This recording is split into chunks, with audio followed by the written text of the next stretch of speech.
Horse shoe से फिसला क्या होता है सबसे पहले बताऊंगा। जैसे कि आप फोटो में देख सकते हैं कि हॉर्स के शू जो होते हैं उनमें यू शेप का बना होता है, वैसे ही आपका पोस्टीरियर साइड में आपका हॉर्स शू शेप जैसा मोस्टली ये फिशलाइन एनो ट्रैक का बन रहा है, देख रहे हैं यू शेप का।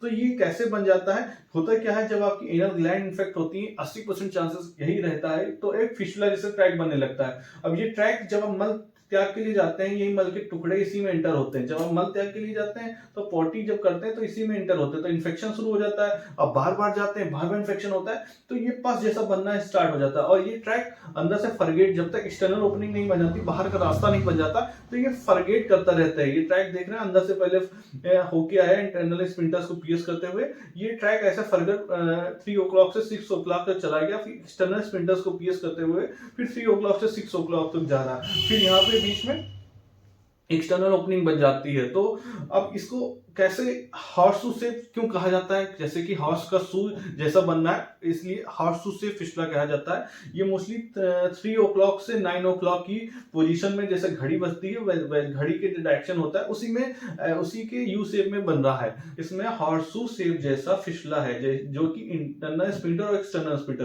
अंदर वाला स्पिंटर और एक्सटर्नल स्पिंटर, बाहर वाले स्पिंटर्स के बीच में जो कि इंटर स्पिंटिंग स्पेस में बन रहा है ये फिसला। और वही यही सेकेंडरी डायमेंशन ट्रैक करके फिर ये देख रहे हैं ये ट्रैक फिर से फरगेट हो रहा है, जो कि एक्सटर्नल एक्स्ट्रा एक्सपेंटिंग स्पेस में बनना है, जो कि पोस्टीरियर साइड पे बनना है। ये 3 o'clock से फिर 9 o'clock को फरगेट कर रहा है। तो ये कैसे ठीक करेंगे छाछसूत विधि से?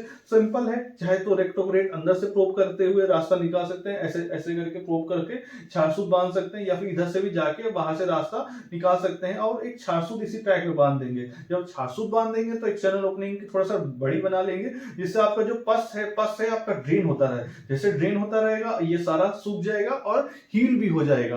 और फिर उसके बाद जो फिसला है मोस्टली ये कॉम्प्लेक्स फिसला होने की वजह से ये मोस्टली 3 मंथ लग जाएगा अगर आप छाछसूत विधि से करते हैं। छाछसूत विधि से दोस्तों रिकरेंस नहीं होता, लेकिन कुछ टर्म एंड कंडीशन है। जब आप फिसला एनो कराने जाए, जब ऑपरेशन कराने जाए फिसला का, तो आप एमआरआई रिपोर्ट जरूर कराएं। एमआरआई रिपोर्ट से रिकरेंस नहीं हो जाता, क्योंकि ट्रैक का दिशा निर्देश फाइंड हो जाती है, और अच्छे चिकित्सक कराएं। तो दोस्तों ये रिकरेंस नहीं होता और बहुत ही आसानी से ठीक हो जाता है। और छाछसूत बांधने के बाद कोई दिक्कत भी नहीं होती, पेशेंट सारा दिन काम कर सकता है, दर्द भी नहीं होता। इवन 1-2% तो नहीं कह सकता हूँ, बाकी दर्द बिल्कुल नहीं होता है। तो अगर आपको ऐसी कोई समस्या है तो बेझिझक होकर फोन करके पूछ सकते हैं।